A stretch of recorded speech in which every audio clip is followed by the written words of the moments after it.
million donuts are made every year in the US alone. That is a lot of donuts. So what is it about donuts that appeal to so many people? From the perspective of a bread baker, maybe it's just like asking what to call this pre-gelatinized wheat flour paste.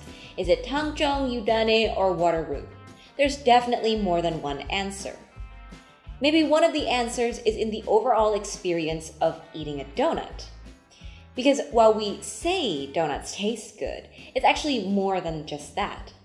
You see, a taste is based on a single sensation, whereas flavor is a combination of multiple sensations experienced simultaneously.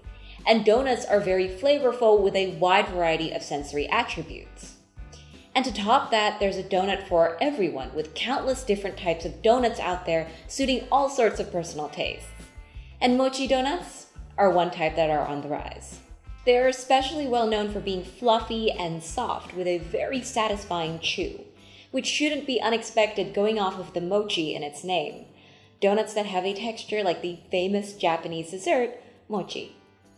Interestingly enough though, unlike mochi itself, mochi donuts don't necessarily have to contain glutinous rice flour, which is the main ingredient of mochi. There are mainly two kinds of mochi donuts. One is based on the famous Pon de Ring donut from the Mr. Donut chain in Japan, and the other kind of mochi donut is made of glutinous rice flour. The Pon de Ring donuts are made with tapioca flour and do not contain any glutinous rice flour. Tapioca flour comes from cassava roots, has a mildly sweet taste, and lends a bit of a chewy and thicker texture to doughs while still being light, which is probably why it's used in the Pon de Ring donuts from Mr. Donut. Now, the reason the Pon de Ring donuts are called mochi donuts, despite having no glutinous rice flour, may be because of the way they're described in Japanese as having a mochi-mochi texture. The other kind of mochi donut is said to be from the US and denser in texture. Its main ingredient, glutinous rice flour, is very high in amylopectin, which is responsible for its very sticky nature when cooked. Like tapioca flour, glutinous rice flour is free of gluten and used in gluten-free breads and foods. It lends a chewy and distinctive mochi taste to the donuts. The two kinds of mochi donuts are pretty different, with the Pon de Ring donuts being fluffier and lighter than the denser and thicker glutinous rice flour donuts. In this video, we're making the first type of mochi donut, the Pon de Ring mochi donuts. So we'll be using tapioca flour to provide a satisfying chew and light texture to our donuts. This recipe also uses all-purpose flour with a protein content of around 11 to 12%. This ensures that the dough won't have too much gluten, which is a good thing because the last thing we want is to have a tough and hard donut. Gluten does help with the chewiness, but too much will be detrimental to the light texture, so this isn't a recipe for high-protein bread flour. With all these notes out of the way, let's immediately jump right in. So to start with, we're going to add all our ingredients except for butter into a large mixing bowl. Dry ingredients first, just to combine everything evenly. 150 grams of tapioca flour.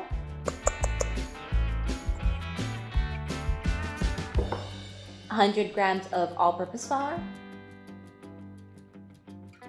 40 grams of sugar. A half a teaspoon of salt. A half a teaspoon of instant yeast. Give that a little stir to distribute all the dry ingredients well. Then we add the liquid ingredients. 120 grams of whole milk.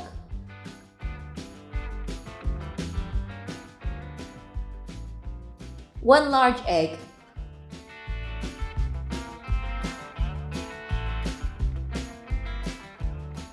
1/4 of a teaspoon of pure vanilla extract. And we're keeping the butter for later when the dough has developed some gluten strength, because butter, and all fat really, interferes with gluten development. Okay, so we're going to mix together the ingredients in the bowl with our spatula, just trying to roughly combine it together. I have to say that this dough will come out to be pretty sticky, so that's to be expected. Actually, it is recommended to use a stand mixer for this dough, but it's not impossible to knead it by hand, and I wanted to try it out, so here we are.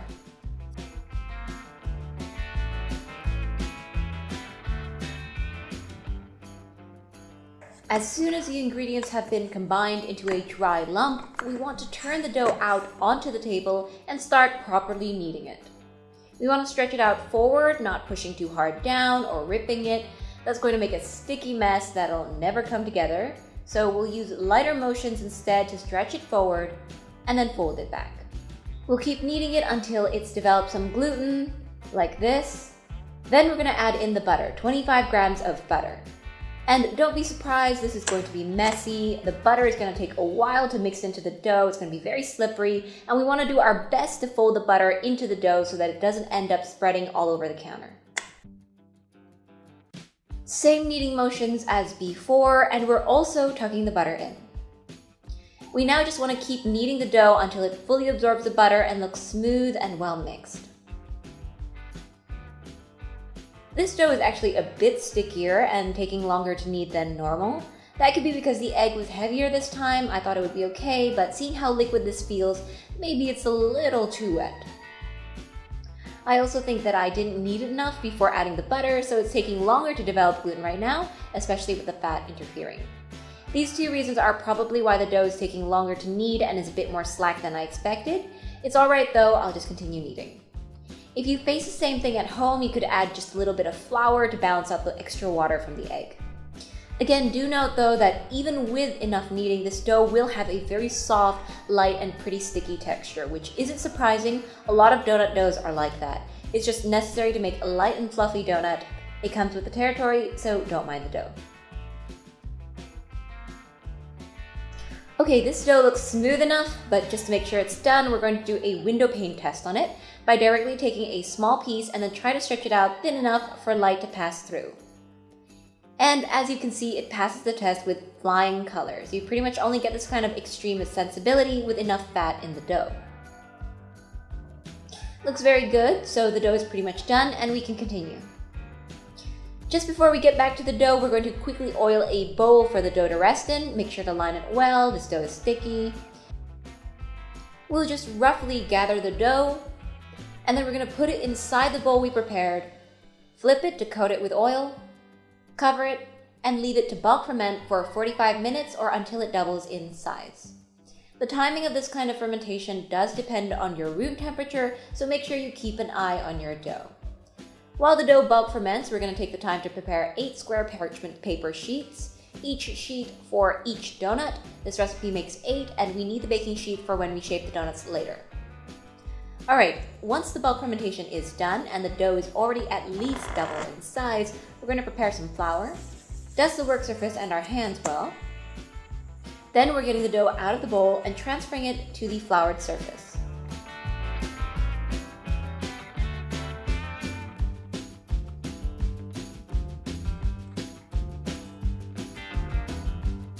We'll fold the dough, then press down with our hands to release any air bubble, and also sprinkle some flour on it. So just fully degassing it, and as long as it's properly fermented, this should be a pretty quick process.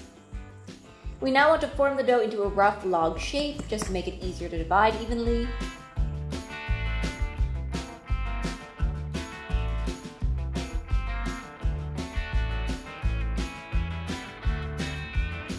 We'll divide it into 8 pieces by first cutting the log into 2, dividing each piece by 2 again, then further dividing by 2 again until we have 8 pieces.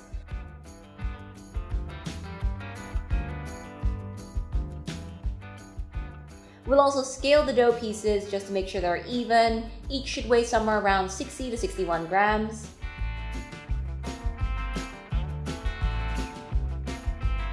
Then we'll shape them all into little dough balls by rounding them. So, rounding it well in my palms, making sure to build that surface tension on top. And I'm just going to quickly go through them one by one, making sure they look neat and smooth. They don't need to look perfect, there's going to be more shaping later on. We just want to make it easier later. Giving them a little bit of flour here and there, just like this. When they start to get sticky, try to use as little flour as you can to prevent the dough from drying out. You don't need to spend too much time with each piece, just keep going. Next, we want to work with just one dough ball at a time, using a bit of flour to reduce sticking. Each dough ball is one donut, and since we're shaping them into that distinctive Pon de Ring shape, we want to cut this dough ball into 8 smaller balls. On the scale, each ball should be about 7 to 8 grams. Taste and texture-wise, it's not that important for the dough balls to weigh the same, but if they're uneven, you might end up with a rather unusual-looking Pon de Ring donut, so we'll just make sure they're all even. We'll shape each small piece of dough by rolling it between your hands into a small ball. Then we're going to just start arranging the Pon de Ring donut by placing the dough balls directly on the square parchment paper that we prepared. It's going to be sticky, but try to use as little flour as you can so that the donuts don't end up with too much flour in them. There's also no need to fuss over each piece too much. They will puff up during frying later, and if you spend too much time shaping the dough, you could end up over kneading it, causing it to develop too much gluten and resulting in a hard donut with a dense crumb. We arrange the 8 balls together to form a ring. Make sure they stick together, which isn't difficult here because the dough is very sticky. But if it doesn't stick, you can use a little bit of water to help it along. We'll repeat the same steps for the remaining 7 donuts. With that, shaping is done, so we'll cover the donuts and let them proof for about 45 minutes or until they roughly double in size. Make sure to space the donuts apart since they will expand. There should be plenty of room between each donut, not difficult to achieve with the parchment paper. This proof is absolutely crucial for light and fluffy donuts. The fermentation process fills the dough with tiny pockets of air that will later expand during the frying process. This, along with the supporting gluten structure, is what will give our donuts that amazing light texture and loft. 15 minutes before the donuts finish rising, we'll prepare by heating the oil in a large frying pan to around 170 degrees Celsius. Oil temperature is very important in frying anything, and these donuts are no exception. If the oil is too hot, the donuts will brown way too quickly, resulting in an uncooked interior and overcooked exterior. On the flip side, if the temperature is too low, the donuts will take a very long time to fry and may end up absorbing too much oil. So make sure to keep the temperature in the right range. Once the donuts are properly done proofing and they look large and puffy, then we're going to start frying them. Being very careful with the hot oil, what we're going to do is carefully drop the donuts into the oil, submerging them one by one. They're very delicate, so we'll lower them down with the parchment paper and then lift the parchment paper later. We also want to make sure not to overcrowd the pot with donuts. We don't want them sticking to each other and ruining their beautiful shape. Let them fry on one side for about 1 minute or until it looks golden brown. The parchment paper should also naturally detach after a moment. Then flip onto the other side and fry again for 1 minute or until golden brown again.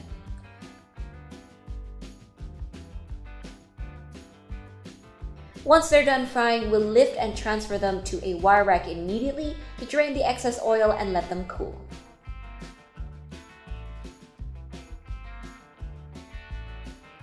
We repeat this frying process for the rest of the donuts until they're all done. And they're done! Being made out of tapioca flour and all-purpose flour, they're very large and puffy, they feel light in hand, and the individual balls pull apart easily. They spring back when pressed, which is a sign of their strength, and they're also really soft on the inside when pulled apart. You can also see that the inner crumb is filled with tiny air bubbles. And that's it for this video. Thanks for watching, and bye!